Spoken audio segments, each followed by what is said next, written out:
Hey, this is Russ. I wanted to make another smoking video for you guys, and you may know that I had made a pulled pork smoking video before, but I wanted to do it again this time. So I decided the best thing to do was just start fresh, show you from the start exactly how I do it. The first thing, of course, is getting the charcoal lit, and the best way really is using a chimney. Now, I use a method called the minion method, where we pour in the charcoal, but we make a little hole in the middle, and that's where the lit charcoal is going to go. And this way, not all of the charcoal gets running at the same time. Only the center starts out, and eventually it'll start lighting the ones to the outside. That'll give you a longer cook, and it won't be quite as hot. I'm using Western cherry wood for my smoke today, and I had bought these last year. Actually, you go through quite a bit of chunks, but I've had several bags of chunk wood, and I put about on average about 4 or 5 of these things, depending on how big the wood is. I'll put that around the unlit charcoal, so eventually it gets lit as the heat goes on. So once the lit charcoal gets put in, we just go back inside, we wait and let that charcoal get up to temp, and also to get the wood smoking a little bit. Now, you don't want a white billowing smoke. The best type of smoke really is a thin blue smoke. It sounds funny to say a thin blue smoke, but it really does look bluish when that thin smoke comes out. And that is the best kind of smoke to have if you have less problems with the taste of the meat. That I'm putting in a water tank right there, a water pan, and there's a pizza pan that was covered with aluminum foil to help keep the water pan easier to clean. We'll put back the middle grate and then put on the top. Going back inside, we're gonna cut the meat, and I actually have 2 pork butts. They're both around 7 to 8 pounds, and most of these pork butts, of course, have a lot of fat on them. So the butchers usually will leave a certain amount of fat cap on each of the pieces, and I've always kind of felt that this is just a way of making the weight a little higher, so they make a little extra money. But some people do like having the extra fat there because it does render down and keeps the meat moist. But pork butt has a lot of interior fat in there, and I don't really think you need that much, so I leave a little on, but I take most of that big cap off. It's not going to render all the way down when it's that thick. So here's the second one that we're working on, and again, taking off the fat cap is kind of an important thing. If you just put your rub directly on that, it's going to come off anyways. You're not going to eat that fat, and which means all of the rub has been wasted on that side. So I feel it's best to take it off altogether.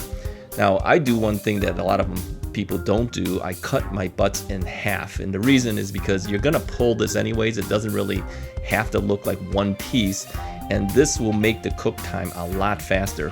Many people will do 11-12 hour cooks, but I never do that. I'm using Costco's Flavor Connections rub today, and I had modified this rub with a little bit of cayenne pepper. Well, a little more than just a little bit. I put a certain amount in there. I like my rub to have a little bit of kick to it, but not so much that it's so hot.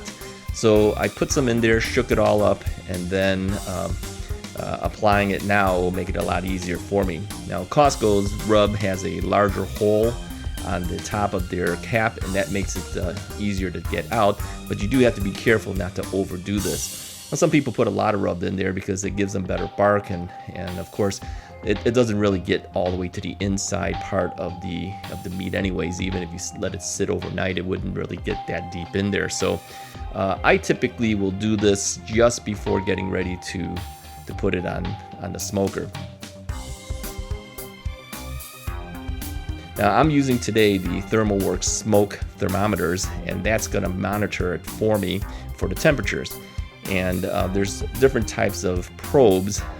The one I'm plugging in right now is the one for the pit, and that's on my top one. And because it's inside, it's registering about 72 degrees.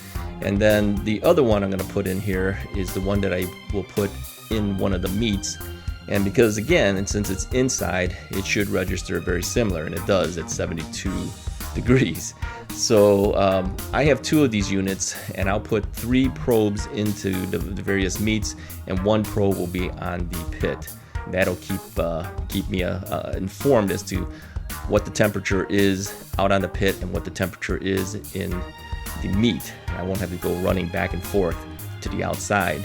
The remote controls really come in handy. It really makes life a lot easier if you have something like this. This is one of the better units out there, and I do highly recommend the ThermoWorks Smoke unit. They have a unit that has 4 signals in there too, but since I already had one, I just bought a second one so that I can get a total of 4 probes out there. So very easy to use, highly recommended, something you have to have if you want to do smoking. It's the best way to monitor what's going on outside. We'll head out in a second here, and we'll see if we can get things started. Now we're actually outside. I'm gonna put the meat on 2 of the grates. There's a middle grate and there's an upper grate. So I'm gonna put 2 of these things on the middle grate and then insert the thermometer probes so that I would be able to monitor what's going on from the inside of the house and not have to stay outside. I'll put on the top grate, and same thing, we'll put meat on the top grate as well. And again, keeping these things separated makes it a lot easier as far as the weight, moving it around. I just use a little pitched fork there, and that makes it easier to get in. And you do want to put the probe inside the middle of the meat. You don't want it touching any of the bone because that could throw off the temperature. And I always put a pit temperature gauge too. Now the Weber Smokey Mountain does come with a thermometer, but most of us who have one of these units know that those thermometers aren't the most accurate. Many people replace them with better units, but again, if you have a probe right at the grate level, it's a little more accurate. Plus, it does send it to you remotely. Now, you may have heard that go off. That was just the temperature thing getting ready to tell me what's going on. So I'll leave these things outside, and you saw that I have little Tupperware things on the bottom. That's where the main units sit. After time, you do have to kind of keep an eye on the meat to make sure it doesn't dry out. So I will usually sprinkle some water or some apple juice on the meat. And this is just showing you real quickly the meat after it's been on there for about 3 hours. It's gone to what we call the stall, where the temperature of the meat does not go up any higher. And at that point, we know that the meat is ready to be wrapped. Now, some people just use aluminum foil only. I like to keep mine in an aluminum pan because it's easier to remove and to deal with later. And then I just wrap around the aluminum pan. I think it does the same thing. Now you have to put the temperature probes back in, and some people will poke a hole through the foil, as is what I'm going to do, and others will wrap around the probe. I don't think it really makes that much difference, but the key is you need to continue monitoring. Now I have a little bit of water inside the pan that'll help steam a little bit, and that keeps the moisture in when this thing is wrapped with the aluminum foil. And the wrapping is sometimes known as the Texas crutch, especially when they're doing brisket, but it's kind of similar here too. Some people do not like to do this. They feel it ruins the bark, and it actually does. It does ruin the bark a little bit. But in my opinion, to get the moisture meat, I think it's worth doing that. The top of it, of course, will still be fine, and some people will remove the foil and let it sit out there again, but I don't think it's really 100% necessary. So I'm just going to poke right through the foil and just sit and wait until this thing is finished. And I'll put the same thing up on the upper grate too. We'll put the pan back in there, and we'll poke right through it so that the temperature probe goes right through to the meat. Again, making sure you don't hit the bone, because that's going to be important. Then now we just kind of wait until it's ready, and then we will continue to see what happens and pull it. And the time has come for us to take it off the smoker. We've gone well past the 197 degree minimum temperature needed for the collagen and everything to break down. Many of us will go to 202, 203 degrees just to be sure. This one went to 206. So I left it in there longer purposely because I really want this thing to fall apart. So as long as you break that 197, or if you want to make sure, go to 202. If you break that temperature, you're going to be able to pull it apart. 206, I'll guarantee you this thing is going to fall apart. So let's go and bring it inside. So I've had this thing sitting and resting for about 15 minutes. Many people leave it longer than that. They'll put it in a cooler and let it rest even longer so that the juices can go back in. But I wanted to get this out so you can see what it looks like. So let's take a look at it. And it looks good. The bark is still there, but of course it's not hard and crunchy because it's been steaming inside that tray with the water that we put in there. Of course, more moisture comes out as well. And you can see that the fat section has actually cracked a little bit too. That's a good indication that you're ready to go. So let's go ahead and take this and move it over, and we'll put it on the pan. I'm going to use a fork just to kind of lift it out of there. But I think in order to pull this, I'm not going to use those prongs that I had used on my previous video concerning it. I'm going to use just gloves, just to show you that if you push it past a certain level, it is going to fall apart. It's a guarantee it's going to fall apart. So let's see. That is what we're looking for. We want that thing to fall apart. I'm not even pulling hard. I'm just putting my fingers through it, and you can see pieces of it are just coming apart. This is the way you want pulled pork. You can also see too that there's a decent quality of color. We call that the smoke ring. It's a kind of a pinkish ring right on the outer edge. So smoke has actually penetrated well into this meat.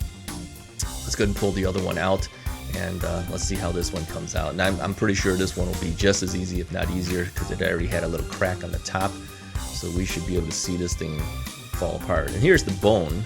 The bone comes out easily. When it's like that, you know you've got it right. Nothing sticking to that thing. It's a good indicator. So anyways, let's see this happen here. And again, you can see this thing is just falling apart. This is why it's called pulled pork. This is the way you want it to make. You want this thing to fall apart. So I'm very happy that it's coming out real good on this video. Now, we do have one more pork butt in there. I'm not going to do it on camera. It's going to look exactly like this. And I'm leaving that one in there a little longer. That was the one that was in the middle grate, and it usually takes a little longer for some reason in the middle grate compared to the top grate. Hey, if you like this video, go ahead and hit the like button, hit the subscribe button, and definitely hit the bell icon, because that'll give you indications when new videos come out. And the channel has a lot of different variety. It's not just a cooking channel. It's a little bit of everything.